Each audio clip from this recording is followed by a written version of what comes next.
I always thought my marriage to Emily was solid. We had been together for over 7 years, and I felt we had built a good life together. We both had decent jobs, a cozy apartment in the city, and enough friends to keep things fun. Sure, like any couple, we had our ups and downs, but overall, I thought we were on the right track. But as it turns out, I was blissfully unaware of the storm brewing beneath the surface. In the months leading up to the discovery, I noticed subtle changes.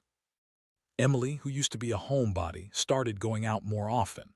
At first, I thought it was just her getting back into the swing of things after a long work week. She'd come home late on Fridays and sometimes even on Saturdays, claiming she was at yoga classes or hanging out with the girls. I was supportive, believing she needed her space and time to unwind. But in hindsight, I should have paid more attention to the little things. The biggest red flag was her phone. Emily had always been somewhat protective of her phone, but over time it became an obsession. I'd catch her texting furiously, face hidden behind the screen, and whenever I'd walk into the room, she'd quickly shove it into her pocket. I tried to brush it off, but the nagging feeling wouldn't leave me. Intuition can be a powerful thing, you know. I couldn't shake the feeling that something was off, but I kept telling myself I was just being paranoid. Everything came crashing down one Friday evening. I was home earlier than usual, and since I had a couple of hours to kill, I decided to surprise Emily by cooking her favorite dinner, chicken parmesan. As I was prepping, I heard her phone buzz repeatedly on the counter. Curiosity got the better of me, and I picked it up. It was a text from a guy named Ryan, a yoga instructor I had never heard of. The content was explicit and left little to the imagination. I felt my stomach drop as I continued to read the messages. They talked about meeting up, how much fun they had shared, and even made references to intimate encounters. The world around me felt like it was spinning. I dropped the phone as if it were a hot coal, realizing what this meant. Emily was cheating on me, and I had been completely in the dark. I couldn't believe I had been so naive. I thought about all those late nights, the secretive texts, and how she had completely shut me out without me even realizing it. When she walked through the door, I was standing there, feeling a storm brewing inside me. I confronted her immediately, my voice shaking with a mixture of anger and hurt. "Who the hell is Ryan?" I demanded, holding up her phone like an evidence card. Her reaction was immediate. She looked shocked, but then her face twisted into a defensive glare. "It's not what you think," she spat. "You're jumping to conclusions. Those messages are just jokes between friends." I was stunned. Her ability to lie so effortlessly left me speechless. It was like she thought I was the fool in this scenario, but I pressed her. "You expect me to believe that, really? You've been distant, secretive, and now I find this." I felt my heart racing, and the reality of her betrayal hit me like a freight train. She went on to fabricate a story about how she met Ryan at a yoga retreat and how they had bonded over fitness. "It's just harmless flirting," she insisted, but it was clear to me that this was more than flirting. I felt like I was losing my grip on reality. The emotional impact was overwhelming. I went from shock to rage to sadness in mere moments. I loved this woman, and she had shattered my trust and heart in an instant. How could she do this? I didn't even know how to process what I was feeling: the betrayal, the anger, the confusion. It felt like I was standing at the edge of a cliff, ready to fall into an abyss of despair. The initial confrontation with Emily left me reeling. I felt like I was in a whirlwind, tossed between anger and gut-wrenching sadness. Her words echoed in my mind as I tried to piece together the reality of what was happening. "It's just harmless flirting," she had said, but I knew it was a lie. The betrayal stung like 1,000 paper cuts, each one a reminder of the love we had built, now crumbling before my eyes. After our heated exchange, I couldn't stand to be in the same room with her. I grabbed my jacket and stormed out, feeling like a man on the verge of an emotional breakdown. I didn't know where to go, but I needed space to think. I ended up walking aimlessly through the city streets, the cool breeze doing little to calm my racing thoughts. I replayed our conversations over and over, dissecting every moment that led us here. That night, I stayed at a friend's apartment. I needed to talk to someone to process everything that had just happened. I called Jake, one of my closest friends, and told him what was going on. His voice on the phone was filled with concern. "Man, I'm so sorry. You deserve better than that." His words were comforting, but they also ignited a fire within me. I felt a rush of determination mixed with my despair. I knew I couldn't let this betrayal define me. The next few days were a blur. I avoided Emily as much as possible, staying out late and immersing myself in work. I poured my energy into my projects, finding solace in the distraction. But every time I closed my eyes, I saw her with him, laughing, sharing moments that should have been ours. The image was a knife twisting in my gut. Finally, after days of silence, we had a conversation. Emily tried to play the victim, crying and claiming she was confused. She insisted it was just a physical fling and that she still loved me. Her excuses felt hollow, like a broken record that I had heard too many times. I wanted to scream, to shake her and make her understand how deeply she had hurt me. But instead I just listened, each word she spoke cutting deeper. "You're right, I've made mistakes," she admitted at one point, looking down at her hands. "But I want to make things right. Can't we work on this?" It was the first glimpse of accountability I had seen from her, but I wasn't ready to forgive. The truth was, I was furious, and I needed to channel that anger into something productive. I decided then and there that I wouldn't let her cheating define my life. I wouldn't wallow in sadness or play the pity card. I was going to take control of my situation. In the days that followed, I started hitting the gym. I had never been particularly athletic, but I found an unexpected release in physical activity. Each rep, each mile I ran felt like a punch against the pain she had caused me. It was as if I was transforming my hurt into strength. I began to wake up early, ready to tackle the day with a newfound vigor. I was determined to become the best version of myself, not just for her but for me. I also started practicing yoga, the irony not lost on me.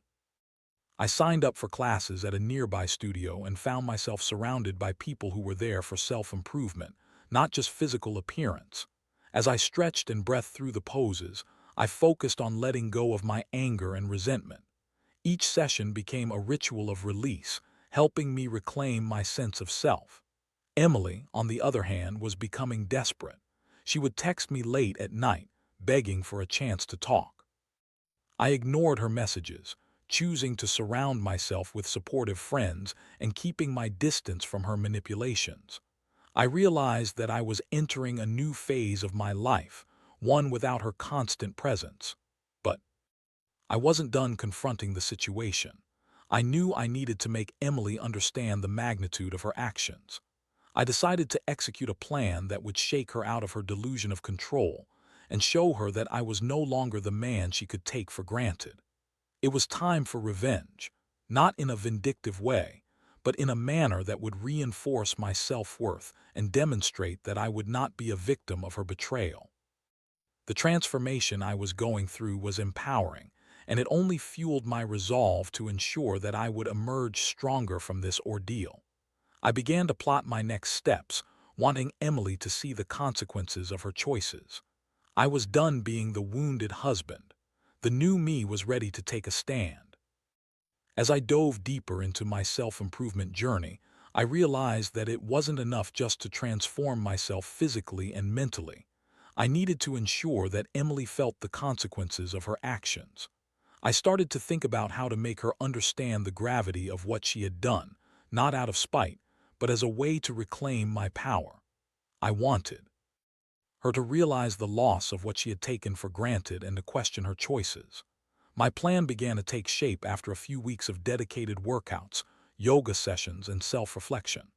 I started reconnecting with old friends whom I had neglected over the years, and I even began dating. It wasn't serious, just casual outings and conversations, but it felt liberating. Each interaction reminded me that I was still desirable and that I could be happy without Emily. One night after a particularly exhilarating date, I received a text from Emily that read, "Can we talk? I miss you." My heart raced, not with longing, but with the thrill of knowing that she was realizing she had messed up. I responded, "Sure, let's meet tomorrow." I planned to meet her at our favorite coffee shop, a place filled with memories, both good and bad. When I arrived, I could see the nervousness in her posture. She fidgeted with her coffee cup, avoiding eye contact. I sat down across from her, feeling a mix of anticipation and resolve. I had rehearsed what I wanted to say, but I also knew I had to be open to whatever she brought to the table.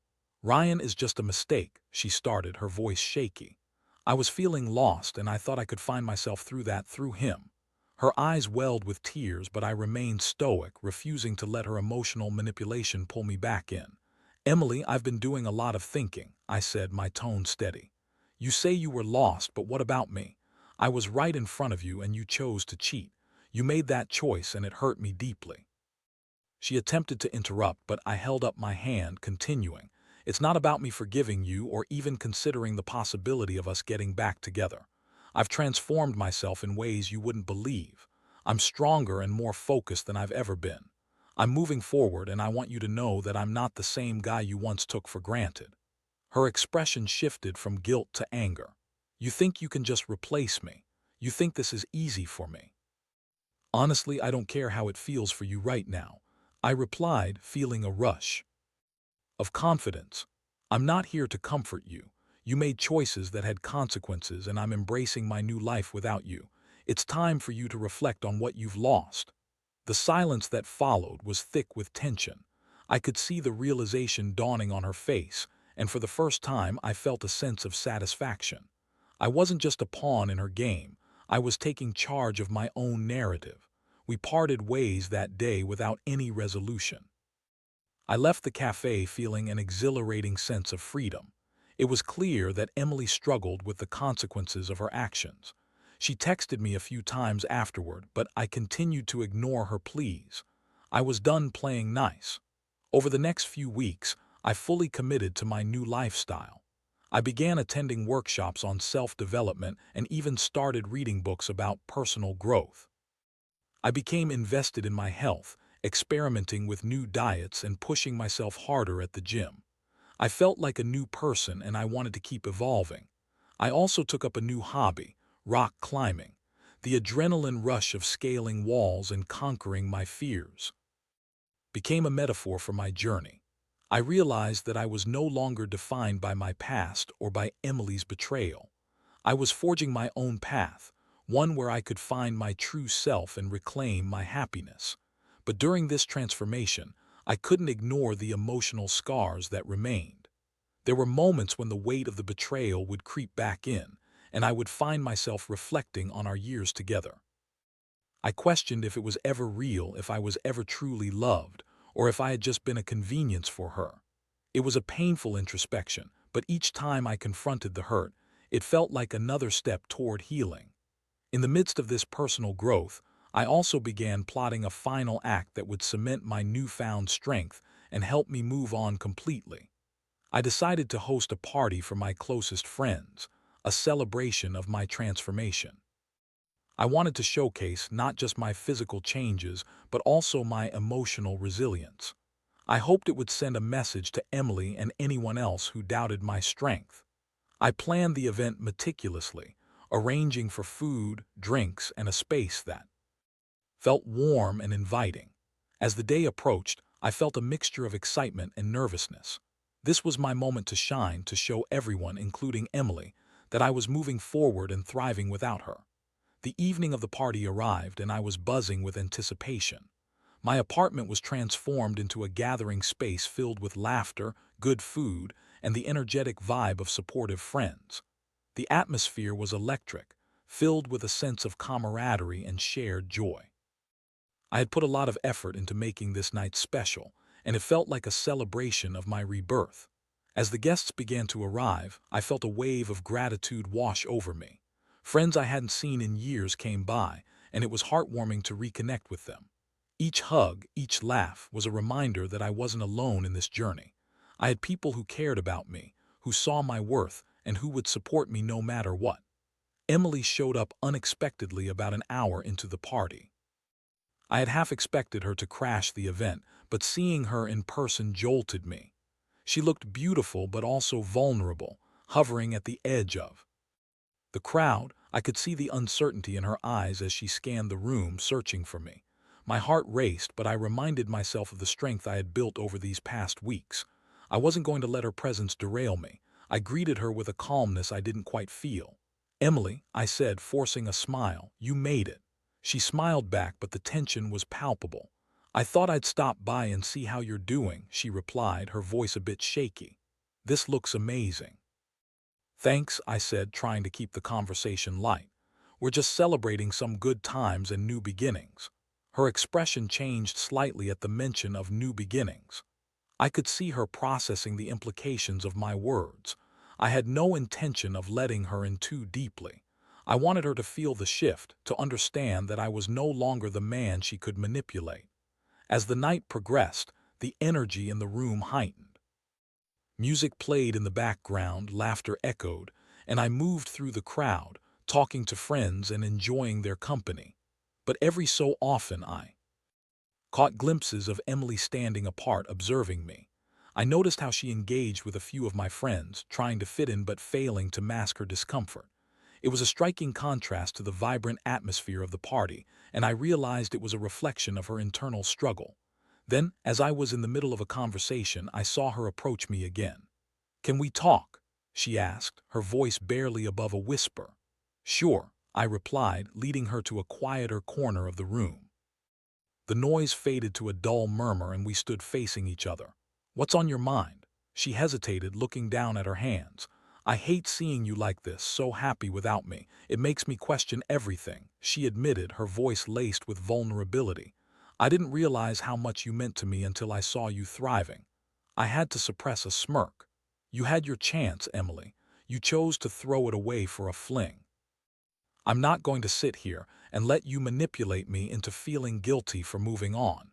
Tears started to well in her eyes. "I know I messed up, but can't we at least try to fix this? I love you." Her declaration hit me hard. For a moment I felt a flicker of the love I once had for her, but I quickly extinguished it. "Love? Is that what you call it?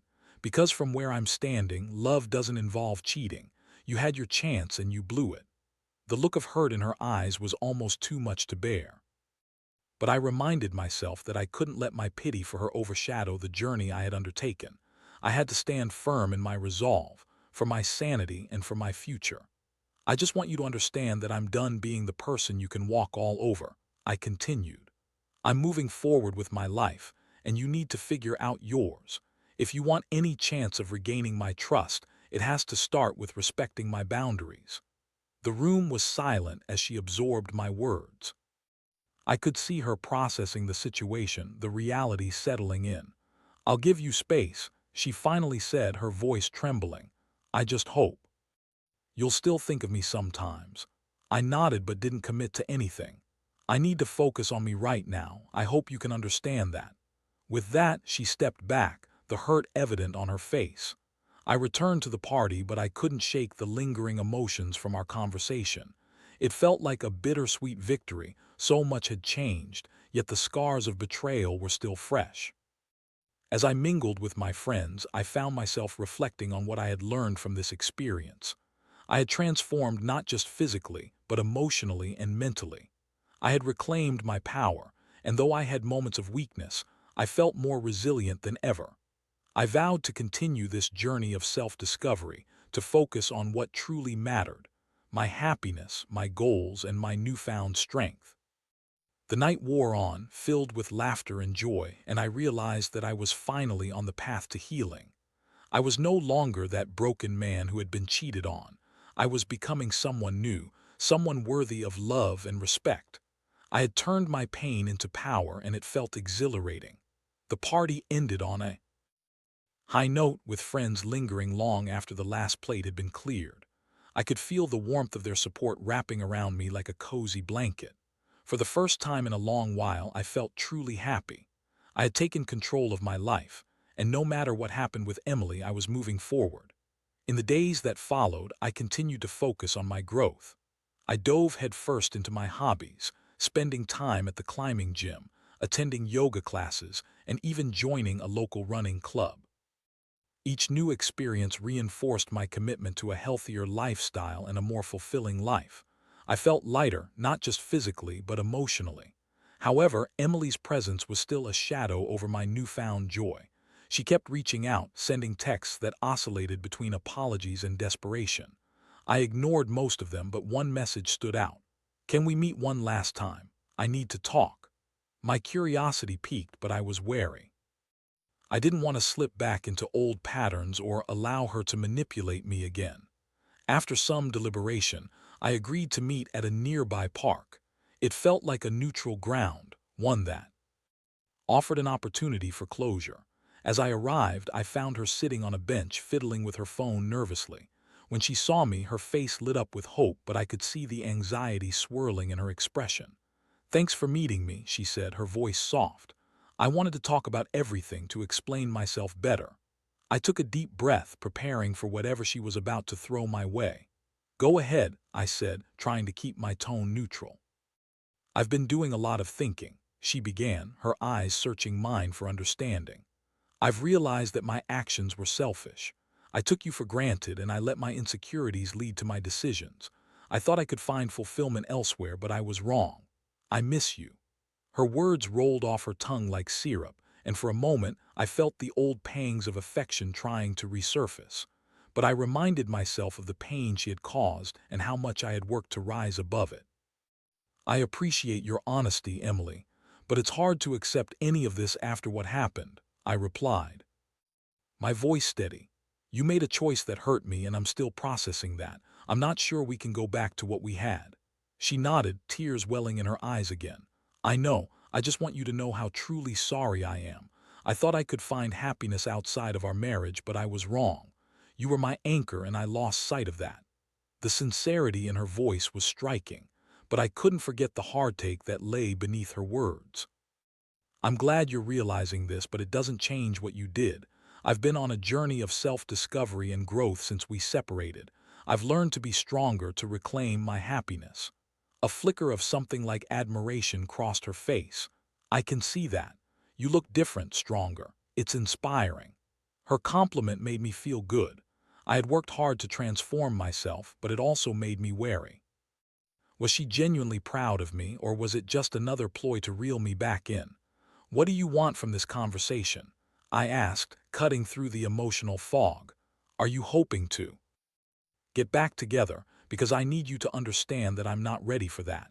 She took a deep breath, clearly weighing her words. "No, I'm not asking that. I just need you to know that I'm remorseful. I want to be a better person, not just for you, but for myself too. I know it's too late for us, but I hope you can forgive me someday." I felt a strange mix of emotions.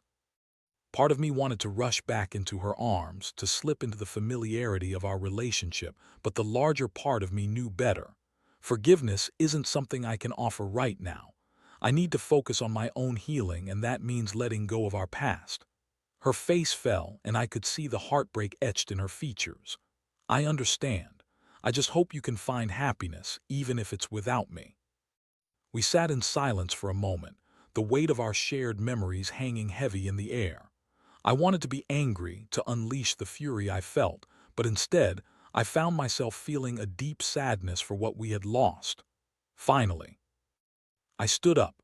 "I need to go. Take care of yourself, Emily." As I walked away, I felt a sense of finality wash over me.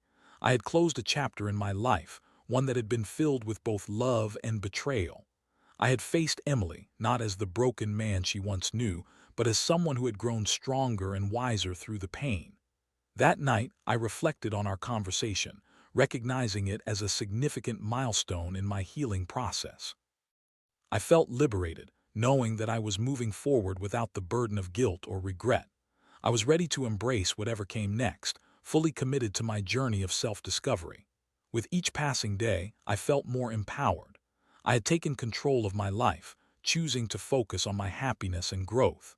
Emily was part of my past now, and while I would always carry the lessons learned from our relationship, I was excited about the future ahead. I was ready to see where it would take me.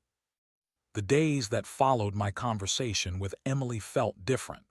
It was as if a weight had been lifted from my shoulders, leaving me with a sense of clarity I hadn't experienced in months. I was free, not just from the chains of betrayal, but also from the emotional turmoil that had plagued me since discovering her affair. I embraced this newfound sense of self, diving deeper into my hobbies and strengthening the connections I had with my friends. As I continued my journey of transformation, I also made a point to explore new relationships. I went on a few dates, each one a reminder that there were plenty of wonderful people out there who appreciated me for who I was. I didn't rush into anything serious, but it felt good to be wanted again, to experience the thrill of new connections without the baggage of my past weighing me down. One evening, I met someone special, Sarah. We hit it off immediately over dinner, sharing stories and laughter like old friends. There was an undeniable chemistry between us, one that felt refreshing and exhilarating.